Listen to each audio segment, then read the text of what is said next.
Court is reconvened. Please be seated.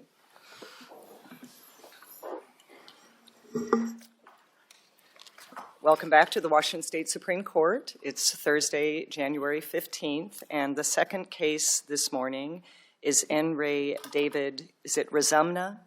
Ruzumna? I'm sorry, okay, Ruzumna. Opening is Counsel Bremner for 15 minutes, response by Counsel Molina for 20 minutes, and 5 minutes reserved for rebuttal. You may proceed. Good morning, and may it please the court, I'm Ann Bremner for the appellant. It takes a lifetime to build a reputation and very little time to lose it. And that's what this case is about. The CJC decision in this case was based entirely on the unreliable testimony of one witness that effectively made him unemployable. He's been a full-time pro tem judge for about a decade. Counsel, you understand that we're not reviewing the credibility determinations made by the... But I think here, though, I think that it's important, I think, for this court to do so because the case is on YouTube and there is an issue of credibility of that witness because in an email that she sent 3 weeks after the incident, she said she couldn't recall seeing certain stamps. So I think it is important to look at that. This whole case is saying that he lied. The whole case is saying that he lied about a document they don't have. Counsel. Yes. Didn't he admit using the stamp without the permission of the judge and placing it on the paper? He did, Your Honor. And I believe his position was there were other stamps on it. Yes. Does it matter? It absolutely matters because How? first he was entitled to the parking discount. He worked for the county. That was disputed in the beginning by the commission. And second, this was just a joke he had with the attendant. He tried to show a robe to begin with, showed his placard after that, and then he said with these stamps, including his, saying, could I make this? Look what I made for you. And could I do this if I didn't work in the county? What I don't understand about that position is that he indicated the paper had many stamps. Right. However, that document we don't have.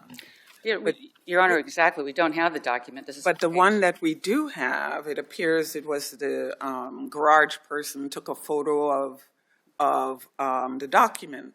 So how is it possible for the garage person to have a document with one stamp when your client is indicating there were many stamps? I can hold it up. It's at page 17 of our brief. It's Exhibit 201. It's a partial photograph, Your Honor. It shouldn't have even come into evidence under the best evidence rule. If you're going to use a document and prove its contents, we objected on authenticity. They should have had the Counsel, document. can I ask you to stand maybe closer to the microphone? I'm sorry. I'm missing part of what you're saying. Okay, what I was saying, thank you, Your Honor. Thank you. I usually can be heard pretty loudly, is that they didn't even have this document. So under the best evidence rule, they were trying to prove the contents of this document, and it shouldn't have been allowed in evidence. We objected on authenticity. So take that out. Take that out. Then. Okay. We're throwing it out. All right. Your client admitted to taking the stamp of a judge without the judge's approval and placing it on a document, and for joking reasons showed it to the garage attendant to gain access to parking at a reduced rate. Why isn't that enough?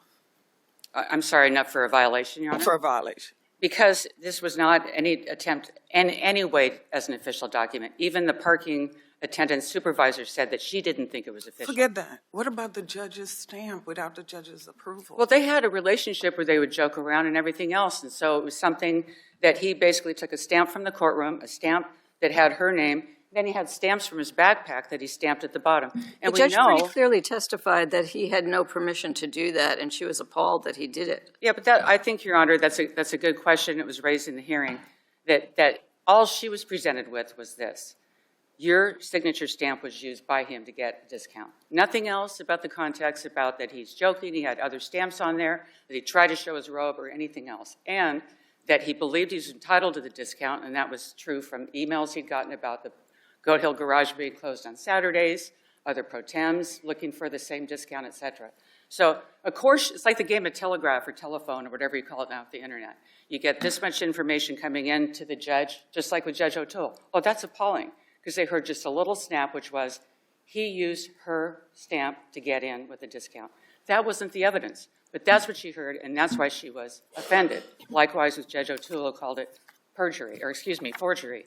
And given that kind of limited information and false information, that was their response. In this case, what they're asking, they took basically a single mistake for making it a career-ending sanction with an unsupported finding that he lied. So look at, I mean, this is it. I mean, a partial picture. That's it. Let me help, or ask you to help me focus your argument a little bit, because something you said in your reply brief prompts this question. In the opening brief, we were dealing with Canon 1 of the code and rules 1.1, 1.2, and 1.3. Yes. And you challenged the commission finding that all three rules were violated in the opening brief. But in your reply brief, and this is the language that causes this question, says the conduct to be sure showed poor judgment, and the appellant understands there is a basis to find violations of 1.2 and so necessarily 1.1. Are you, as far as writing something, are you conceding or backing away from your challenge to the commission's determination that rules 1.1 and 1.2 were violated? Well, as we What does stated, that understand word mean? as we've indicated in our briefing, we believe that there should not be removal sanction. And he initially, and he said, as he said in his statement at the end of this proceeding, he agreed to a stipulation way back when. They've said that he won't acknowledge responsibility. He tried to stipulate to admonishment or reprimand from the very beginning. We came down here in person to the CJC offices to try and get this resolved, because he knows, and he said many times, and he said in his testimony, this was a stupid thing to do. That answer, though, goes to the discipline. And I think I would be helped by understanding the answer to Justice Johnson's question about which of the violations you're currently disputing today. Well, I think at this point we're disputing all, but we've simply indicated to be reasonable that this should end in something far short of a removal. And he had already tried to agree and stipulate to admonishment or reprimand a long time ago. Yet we're here with a removal request. And by the way, that removal request wasn't made until after discovery cutoff in the brief of the disciplinary council, after the judge could have brought in witnesses, judicial witnesses and other, to talk about his integrity, et cetera. He's been a judge for 10 years pro tem. He's practiced 28 years. He's been married 27 years. He's here with his wife, Jen, and his kids, Sarah and Sam. He's had a life of integrity. He's had a professional life of integrity. He has no prior violations. He has served as the chair and co-chair of the Character and Fitness Counsel, Board for the Bar Association. there were three, is my understanding, and based on what I'm hearing, 1 and 2, because what we saw indicate you understand arguably 1 and 2, conceding question mark on 1 and 2. The third one, is that the one in regards to him believing he was an employee? Yes. Okay. And he was. He's a King County pro tem judge. He worked for King County. The commission in the beginning said he didn't. They've now changed their position. And in fact, he was a King County employee. He was entitled to the discount. Apparently not. Well, not now. I mean, after all is said and done. At the time, apparently not. Well, but there was no written policy, Your Honor, at that time. I, in discovery, made a written request to the commission to give me any written policy that said he was not entitled to a discount. And they said there was none. And you can tell by the anecdotal evidence in the record that there was belief that he reasonably believed that he was entitled to the discount. That's really strange, because he went to lengths to get into the parking garage, and one of the lengths was to use a stamp without authorization. So I guess I'm really confused about why you're arguing that he believed he had a right to do it when he went through such means to get to the end, which was free parking, I guess. Discounted, I don't know. Well, when he would pro tem in Superior Court as a commissioner, he would have a full validation that gave him free parking. And he didn't even think, oh, I'm not entitled to it. The only question was, what do I have to show to the attendant that I work for King County? There's no pay stub that he has. There's automatic deposit of his pay. So he shows the placard, he shows his robe, and then he shows this kind of funny thing that he put together. I mean, he would joke around with the attendant. And by the way, where's the attendant? We don't have the document. It's only a partial picture. And we also have a missing witness. The only witness that could tell us exactly what happened besides my client. And that witness, the missing witness instruction would apply, I would argue, that he would have testimony favorable to the county or to the commission. Well, they didn't call him. They didn't even indicate why they didn't call him. They didn't indicate why they didn't know where he was.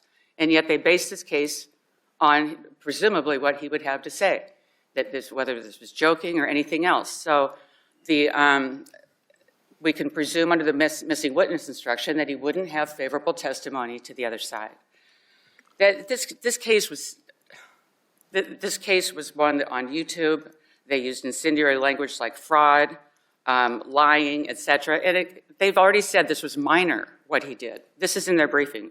Presenting this document, Exhibit 201, or the full document, was minor. The offense they're saying is in the lie. They're saying he lied. Now, they're saying he lied by saying the same thing in 5 different forums, in 5 different places. I'd submit to you, Your Honors, that credibility is consistency when you look at what a witness has to say. When we cross-examine witnesses, we look for contradictions. He didn't contradict himself ever.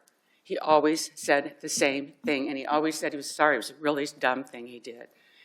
He has a kind of a quirky sense of humor. He wears a Batman belt. I don't know if he's wearing it today, but that's kind of the way he is.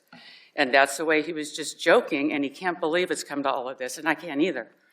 It shouldn't be career-ending, and here's the question I have, and I think all the time, where's the lie? Where's the lie?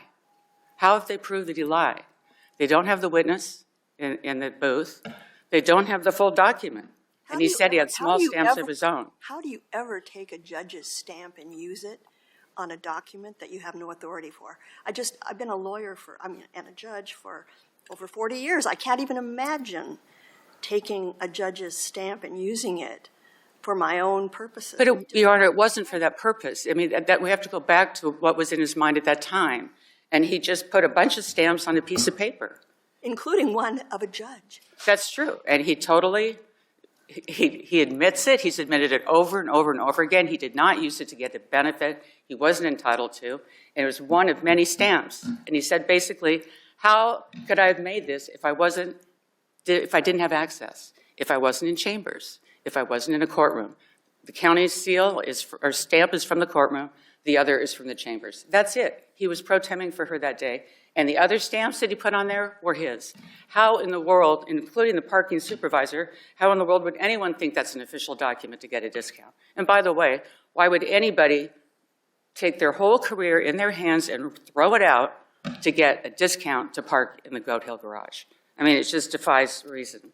Well, except that we do have a history of other judges who have been removed from the bench for using carpool spots or carpool discounts because they didn't have a carpool, and yet they alleged that they did. So, I mean, it's not out of our No, but Your Honor, actually, that was the Judge Bonner case, and I put that in supplemental authority. He was not removed. And he lied for 10 years, saying that he was a part of a carpool to get a discount for parking. 10 years. And he wasn't removed from the bench. He paid restitution. That was it. So how in the world, if we want to look at precedent with the CJC in this court, would you throw this judge out for something that was just a stupid joke and mistake, and where he didn't lie? He's never lied. And that's what they're talking about here. He's lied, and he didn't. I mean, they have nothing to support that, nothing whatsoever. Well, counsel, isn't the responsibility of someone in his position to be overly cautious about not utilizing your authority as a judge? So even showing the robe to the parking attendant, that's really having an expectation that the parking attendant understands it's a joke if that's what you're doing. So Your Honor, I understand the argument that you know, this was all in good fun. It's different, Your Honor, if he's to say, I'm a judge, therefore you need to let me in. I'm a judge, therefore you need to let me have this discount. That's not what he did. He said, how could I have access to these stamps unless I was in those chambers, unless I was in that courtroom?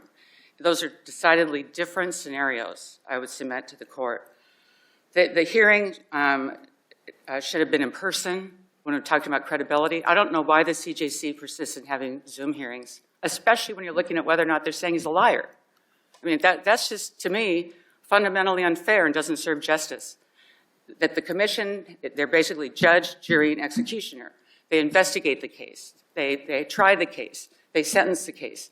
They even said in the beginning of the hearing, Judge Evans, the presiding judge, said, those of you who investigated this case, put that aside, and then hear this case. During the course of discovering this case, when my client was deposed, a disciplinary counsel said that one of the commission members thought he was a liar. I mean, how fair is that? And I'd say with confirmation bias, they started in the beginning with looking at a potential stipulation and getting their backs up and just continued down to this inevitable conclusion they had that he's a liar. But he's not, because when you look at this, there's no evidence he lied. Looking at there's no document in full, and there's no witness. And then Ms. De Los Santos, it's Exhibit 204, in an email said she didn't recall if there were stamps, other stamps. And then years later, she wouldn't talk to us, but she did talk to disciplinary counsel, and then she had more certainty. And we all know from being trial lawyers, whose memory's better? Your memory closer to the time of the event or far later? And so that's the unreliability of that witness. She said she didn't recall. It's in writing. It's in Exhibit 204. When we look at... I want to make sure you understand you've used your opening time. You're into your rebuttal at this point. Oh, thank you. I just want to add just a couple quick things on this. That removal cases, there's only 3. There's Deming, Ritchie, and Anderson. And the most serious conduct should result in the most serious sanction. Ritchie was my case a long time ago. He was censured, and then when he came back and blasted the commission, he was in trouble for misrepresenting travel at county expense. He was ordered removed. Judge Deming, that was the father or mother of all sexual harassment cases, the first CJC case. And then Anderson was all about money and integrity, et cetera. Those 3 cases. And clearly, these are not the circumstances in this case that would require removal by any stretch. The Deming factors. Here, was it isolated incident? Yes. What's the nature and frequency of the misconduct? None. Was it inside or outside of court? Outside of court. What was the extent to which he exploited his position for personal reasons? None. So under Deming, there should not be the sanction. I mean, and we just had the flood case where this court unanimously reversed the commission on a removal. And of course, there was a reversal in the Canon case. A single lie destroys a whole reputation of integrity. And I'd submit to you that the only lie here, and I hate the word lie, the only untruth here, the only untruthfulness is in these charges against him and their request for removal. And so I know I've reserved some time for rebuttal, but there's a lot more that I would have to say about this. But other witnesses, the Judge Hirikama, the judge himself, a day-long hearing. There's no basis here to remove this judge. He's had a life of integrity. He's had a career of integrity. And I just hate to be standing up here talking about this in a way that could even result in him not having a living and not having a reputation from here. It's all over YouTube. It's all over the internet. His kids see everything. And it was a mistake. It wasn't a lie. He didn't lie. And they're only asking for removal because they say he lied. And he didn't. Thank you. All right, thank you, counsel. Response, please.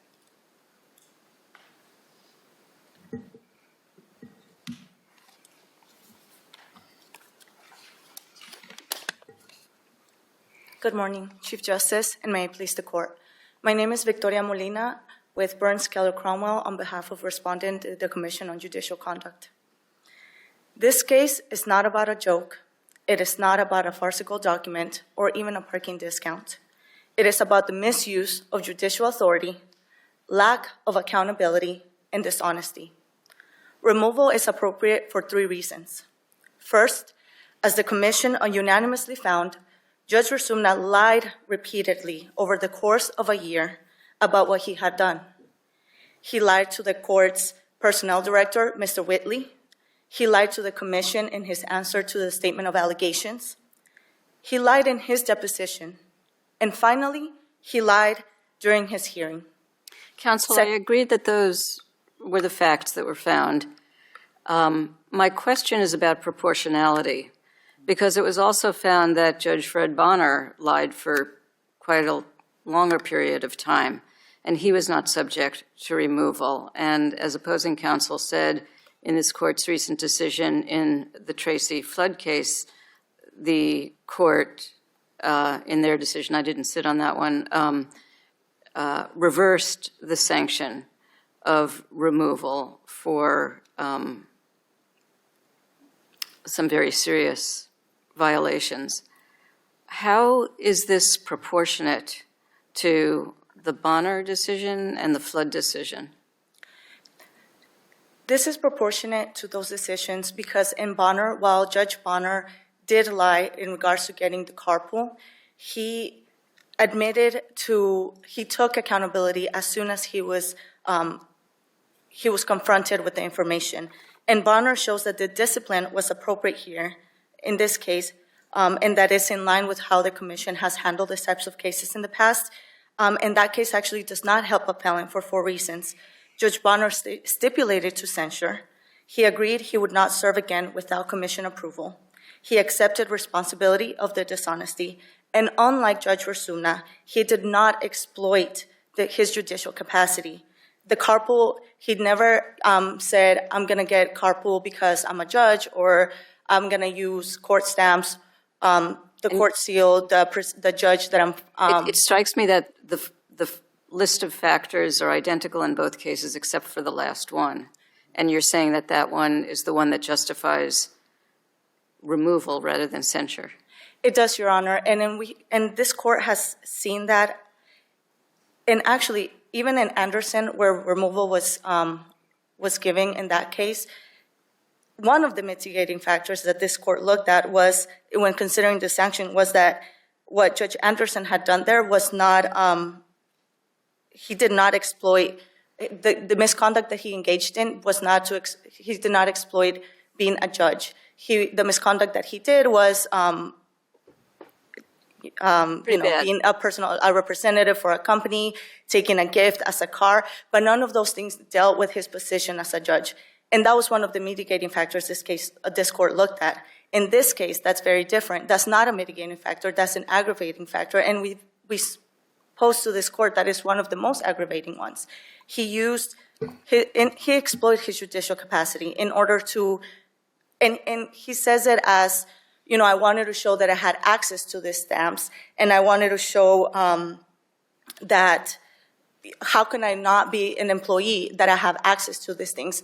But he had access to that because he was in a position of power. He's in a position that a judge entrusted him to sit in her courtroom, to have access to everything that was in her chambers, and he used that trust in order to get a personal benefit. There were many other ways that he could have gone about getting this discount. He could have spoken to the HR, he could have spoken to any one of the judges that he worked with, and even when he texted one time to Judge Robertson and said, hey, parking is killing me, do you know if I can get some sort of discount or some sort of validated parking? Judge Robertson herself said, I don't think so, but let me check. And I think those all clearly support the decision that the violations occurred. I'm not sure that they support the sanction of removal. And I'm interested in the comparison to the Tracy Flood case, which involved an extended period of violations that dramatically affected the functioning of that court. So, Judge, the reason why the commission is asking for removal is because during the course of about a year, that's what we're saying that the lie happened. He admitted to using the judge's stamp, and he admitted to using the King County Court seal, but afterwards, it was sort of like he came up with a story and he had to stick with it. And it was, there was a bunch of random stamps on that document. It was a farcical joke. I didn't really intend for the document to be taken serious by the parking attendant. Oh, but also, by the way, I did want the parking discount.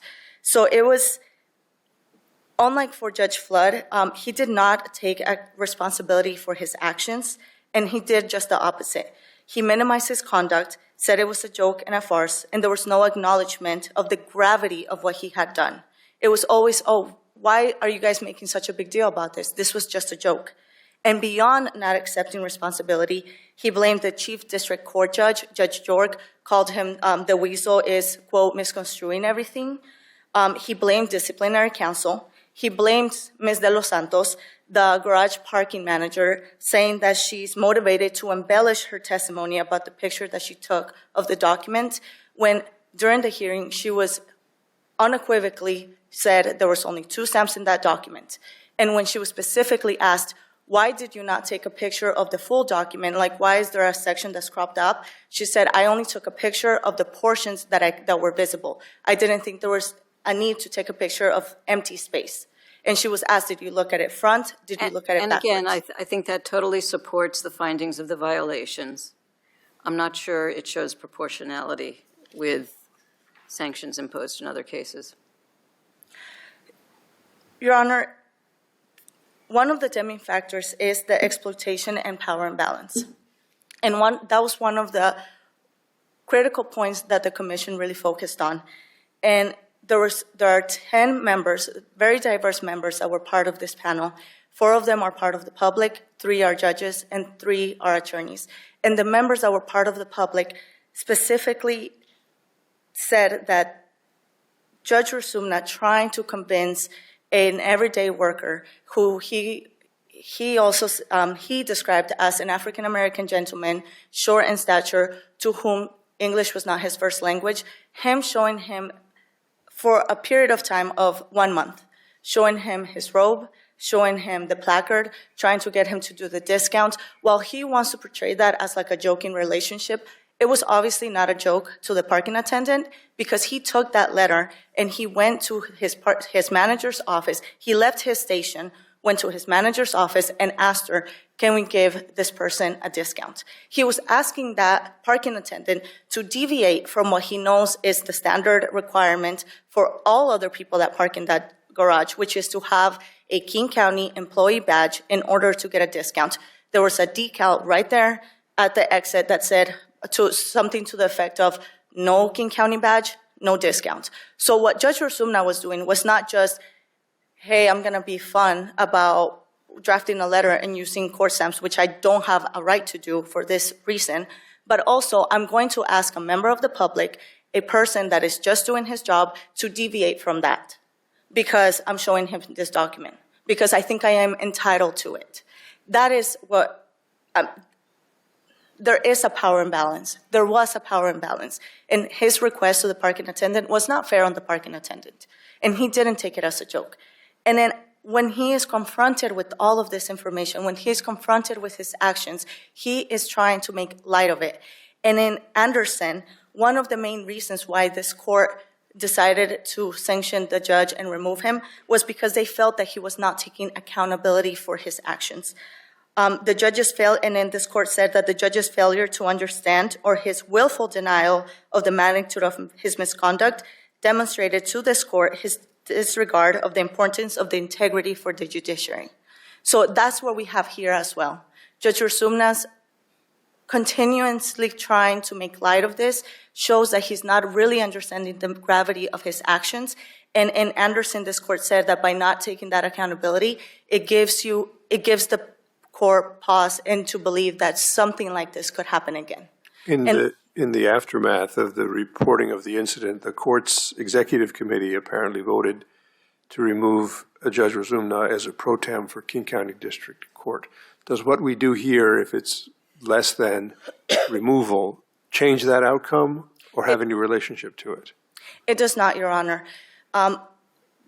Pro tem judges serve at the pleasure of the judges that they're pro temping for. As you all know here, you've used pro tem judges in the past. He is not an elected official. I apologize. He was not elected by the public, so he serves at the pleasure. So whether this court decides to censure him, to lessen the censure or not.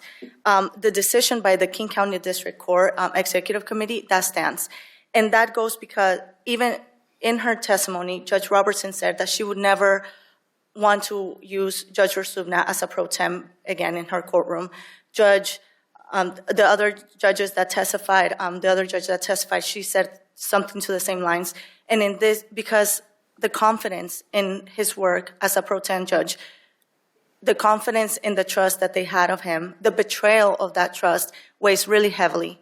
And that's why the decision in this court wouldn't affect whether the King County District Court decides to work with him or not again, because of that betrayal of the trust.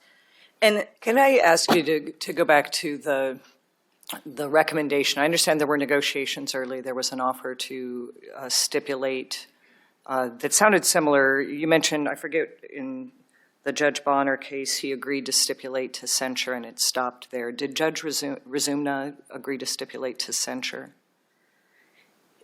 no, Your Honor. And the only reason why I hesitate is because those were, I believe those, the communications that the commission had with Judge Ruzumna are under ER 408. And although counsel and Judge Ruzumna has brought it up as part of evidence for this case, you know, all mediation talks. Sure. Yeah, so I won't ask you specifics about it, but the representation was made that removal was not a sanction that was on the table until after the close of discovery. Removal was not on the table. That was not part of the stipulation. But was he put on notice that removal was going to be the recommended sanction when the discovery period for rebutting that was still open? Judge Ruzumna, from the statement of allegations, CP1, so no, Your Honor. But we would pose to this court that any person with any legal practice knows that if there's no settlement, everything else is on the table. And what was, again, without getting into the specifics, what was part of the stipulation was something below removal. If that was not agreed to, then, and if we were going to have a hearing after that stipulation was not agreed to, then the next step, if there's not an agreement before removal, then there was something else, then everything else was on the table as part of the hearing.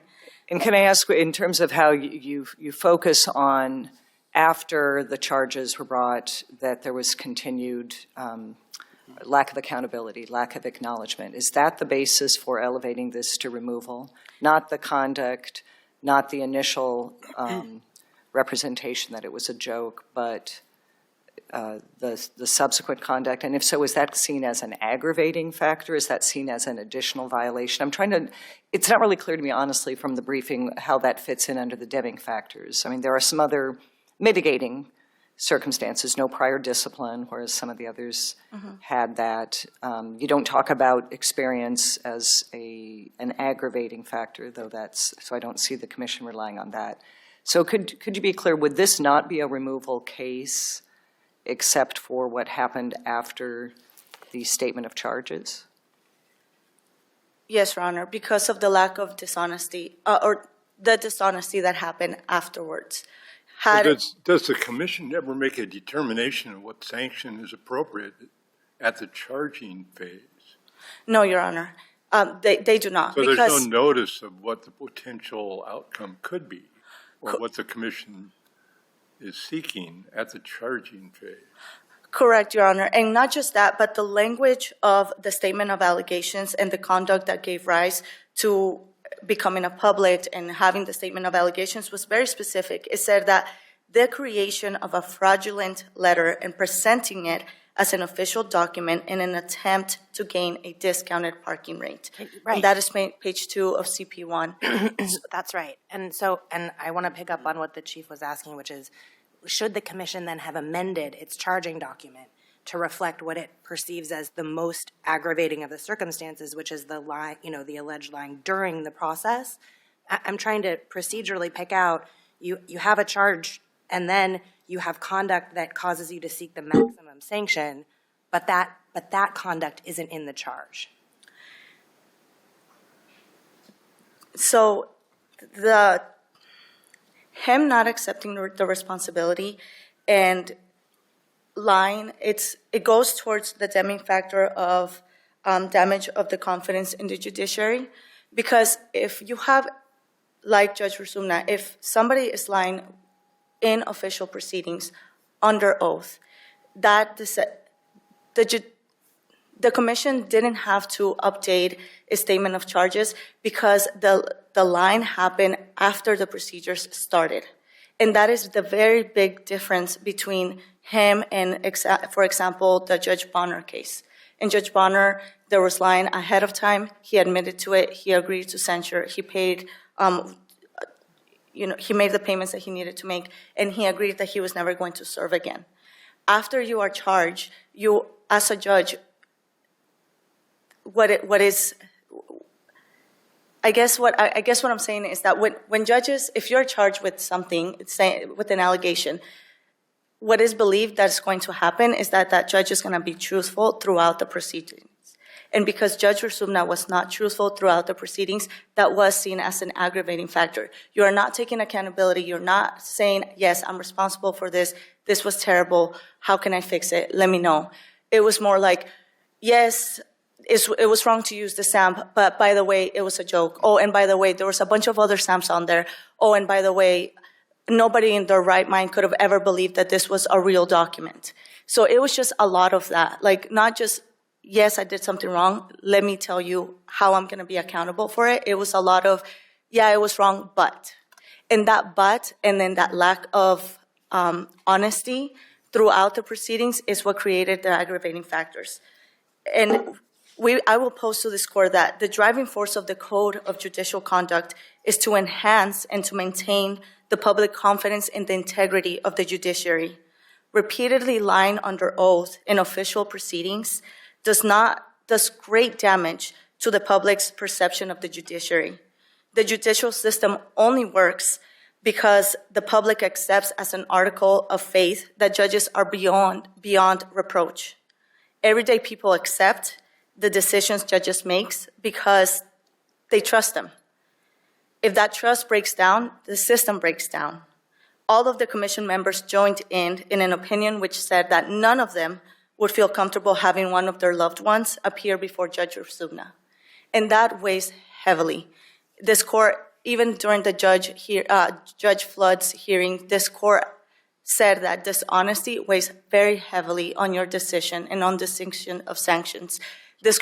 Counsel, you mentioned something interesting that's not in the code. It's not in the rules that apply to the commission, and I don't know if I've ever seen it, but you said in Judge Bonner's case, part of the stipulation was that he could never serve as a judge without commission approval. Correct. Tell me how and under what criteria the commission approves the reinstatement of a person to act as a judge. Is there anything in the commission regulations, is there any objective basis on which a person can qualify to have the removal lifted? And is that an option? I don't see it in any of the briefing. That was not an option that was provided, as far as I know, and I am not completely aware of what the commission procedures are, but I do know. Might Justice Johnson be referring to Disciplinary Rule 10, where you can apply for reinstatement and a recommendation is made to this court? Yes, Your Honor. I would have to go over at the language of Rule 10, but I believe that is the correct place to go for that, to requesting the commission approval. And then just to touch briefly of, there was one, I see that I'm out of time, so I will leave it with the dishonesty and the abuse of the judicial authority and the refusal to accept responsibility are precisely the kinds of misconduct that this court has said that does the most damage to the public confidence. And in the cases such as Ritchie and Anderson and Deming, those were the types of reasons why this court decided that removal was necessary. Thank you. Thank you, counsel. Rebuttal, please. The clock should tell you how much time remains. 1.5 minutes. Oh, thank you. Where was the lie? There was no lie from beginning to end. And we became involved. Counsel, help me out here. Just, I think we're supposed to give the findings and the recommendations of the commission considerable weight, correct? And what I'm hearing you're saying is we should not do it in this case. Right. Because commission is the prosecutor, judge, and jury. That's right. So you're making a systemic challenge to the system, though. If we Well- don't, let me just finish here. Okay. If we don't want to say that systemically we're going to address this, can you still prevail? Yes, and there was a resolution by the bar, of course, for the governor to appoint a task force to look at the CJC by virtue of these kinds of concerns. And this court reviews the case de novo, and I'd ask that that be done. I mean, their findings are wrong. There was no lack of credibility. There was no basis for all their findings. I should say that in our answer to the statement of charges, we agreed to the appearance of impropriety under 1.2, and we agreed with the dissent as to 1.3, just to clarify those matters. But if de novo, the document wouldn't come into evidence, there's no witness. And by the way, why are they saying that this witness acted a certain way or was intimidated by virtue of who he was when they have no evidence about what he said or who he was or anything else? The judge repeatedly took responsibility in his testimony. He acknowledged the gravity of the situation in his testimony. Counsel, my understanding of where the opposing counsel left her case, it appears there were 3 allegations. Prior to proceedings, your client did not stipulate to those 3. At that juncture, the sanction was censorship or something like that, less than complete removal. There were certain actions over about a year time frame of your client that it appears the findings are that he was dishonest, did not take accountability, and therefore the recommendation is changed to now removal. Do you have anything to say about the action post that offer of censorship? And may I have permission to answer that, Your Honor, because my You can time's answer the up. question. Thank you. That's not correct, Your Honor. We were involved before the statement of charges, during the statement of allegations, offering to stipulate to a reprimand. And that went on for some time, even at the time of the filing of statement of charges. And we were told that that could stay open after they filed the statement of charges. Nothing ever changed. When counsel got involved, disciplinary counsel, we still try to have those conversations. And we were not met with any kind of cooperation. At the 10th hour, we get this statement that they're seeking removal in their trial brief. That's how it happened. My client always wanted to stipulate. And unfortunately, in retrospect, there was some quarreling about certain language in terms of what was true and what was not true in the statement of charges. That's it. And it led to all of this. So we'd ask you to reverse their finding, not accept their recommendation of removal. Thank you. All right, thank you, counsel. The court wants to thank both counsel for your arguments this morning. This case is submitted and the court is adjourned.